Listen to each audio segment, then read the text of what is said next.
नमस्कार मेरे मित्रों, जोहार सभी को। मैं समझ सकता हूँ कि आप लोग बहुत चिंतित हैं और बहुत दुख की बात है कि आप इतने मेहनत करते हैं। हम लोग भी कोशिश करते हैं कि बच्चे अच्छा करें और हमारा जो राज्य है वो बहुत आगे जाए। लेकिन यहाँ पर कुछ ऐसी कुछ लालची लोगों के द्वारा, इसको हम लालची लोग भी बोल सकते हैं, और धांधली करने वाले लोगों के द्वारा कुछ काम ऐसे कर दिए जा रहे हैं जो गरीबों के पेट पर हाथ लात मार रहे हैं। गरीब बच्चा माता पिताजी को एक दिलासा देता है कि पिताजी हम इस बार का एग्ज़ाम पास कर लेंगे, ये कर लेंगे। माता पिता को भी आशा जगता है कि मेरा बच्चा अभी परीक्षा दे रहा है, सीजीएल का सेलेक्ट हो जाएगा तो वो कुछ करेगा, और बच्चे लगातार मेहनत करते हैं। हम लोग भी स्टूडेंट लाइफ में काफ़ी मेहनत करते थे, गार्जियन को आश्वासन देते थे कि नहीं इस बार पढ़ रहे हैं, अच्छा निकाल लेंगे। लेकिन बच्चे परीक्षा भी देते हैं और इस तरह से लीक हो जाता है।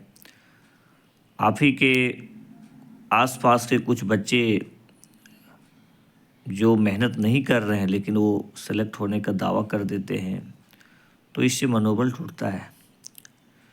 ये बहुत ही गंभीर समस्या झारखंड राज्य के लिए, और केवल सीजीएल ही नहीं बल्कि और भी परीक्षाएं जो जेएसएससी के द्वारा आयोजित किए जा रहे हैं, चाहे वो पीजीटी हो, चाहे लैब असिस्टेंट हो, चाहे और भी एग्ज़ाम हो, उसमें भी धांधली का जो है सो संकेत मिलता है। तो मेरा गुजारिश ये है, क्योंकि मैं भी झारखंड राज्य से हूँ और यहाँ के युवाओं से काफ़ी लगाव है, काफ़ी प्रेम है, चाहते हैं कि हमारा राज्य बहुत आगे बढ़े, यहाँ के बच्चे अच्छे पोस्ट पर जाएं ताकि वो हमारे समाज के लिए कुछ कर सके, यहाँ के गरीबों के जीवन स्तर को सुधार सके। लेकिन कैसे आगे बढ़ेगा यदि योग्य लोग सिस्टम में नहीं जाएंगे, बीएसओ नहीं बनेंगे, एएसओ नहीं बनेंगे, सीआई नहीं बनेंगे। जो जेन्युइन बच्चा है, जो यहाँ का मेहनती बच्चा है, गरीब बच्चा है, काफ़ी मेहनत करके उस पोस्ट को पकड़ रहा है, वो अच्छा काम कर सकता है। लेकिन यदि हम घूस दे के जा रहे हैं, क्वेश्चन मिल गया मुझे, आंसर मिल गया, और उसके बाद हम यदि सिस्टम में जाते हैं तो वो काम नहीं कर पाएंगे जो एक साधारण बच्चा जो है, मेहनती बच्चा झारखंड का जो है, झारखंड के जो युवा हुए ना बहुत मेहनती है। मैं देखा हूँ काफ़ी वो दूर सेंटर रहने के बावजूद भी वो परीक्षा देने के लिए आए। तो मैं मुख्यमंत्री जी से रिक्वेस्ट करता हूँ कि सबसे पहले जो इस एजेंसी एग्ज़ाम को कंडक्ट करवाया है उसको सबसे ब्लैक लिस्ट करवाइए और उसको एकदम कठोर से कठोर सज़ा दिलाइए। और साथ ही साथ इस एजेंसी के द्वारा अभी जो 2804 को जो परीक्षा ये करवाना चाह रहे थे, इसको सबसे पहले रद्द कीजिए सारे पेपर को, और एजेंसी को ब्लैक लिस्टेड कीजिए। और एक नया एजेंसी जो बहुत ऑथेंटिक हो, बहुत विश्वसनीय हो, यदि उसमें पैसा ज़्यादा भी लग रहा है यदि आयोग को तो वो दे, बच्चों से ही थोड़ा ज़्यादा फीस ले ले। मान लीजिए यदि नहीं हो पा रहा है तो फीस ही बढ़ा दीजिए। लेकिन एजेंसी एकदम बढ़िया होना चाहिए, विश्वसनीय एजेंसी होना चाहिए, जो इस तरह का नहीं करे कि हम इतना पैसा दे रहे हैं, तुम्हारा जॉब लगा देंगे, क्वेश्चन लीकेज करा दे रहा है। तो ये सब चीज़ों पर एकदम नहीं होना चाहिए।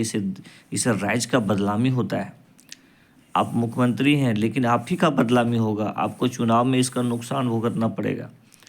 इसलिए अभी समय है, अभी आपका विधानसभा चुनाव में भी थोड़ा समय है, आप कुछ अच्छा कीजिए ताकि यहाँ के जो ज़मीनी स्तर से आप बोलते हैं बार बार कि झारखंड से, मैं जानता हूँ कि आपको झारखंड से काफ़ी ज़्यादा लगाव है, मैं समझ रहा हूँ।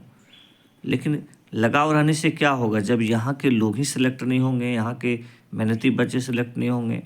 तो यदि आप मेरे वीडियो को देखें तो बस मैं रिक्वेस्ट कर रहा हूँ, मैं किसी को दिग्भ्रमित नहीं कर रहा हूँ, मैं रिक्वेस्ट कर रहा हूँ कि सही मायने में यदि आप इस राज्य का भला चाहते हैं, यहाँ के युवाओं के बारे में, तो सबसे पहले सारे एग्ज़ाम को कैंसिल कीजिए और ऐसे एजेंसी का चयन करवाइए जो बहुत ही विश्वसनीय एजेंसी हो, चाहे आपको ज़्यादा पैसा क्यों ना लगे।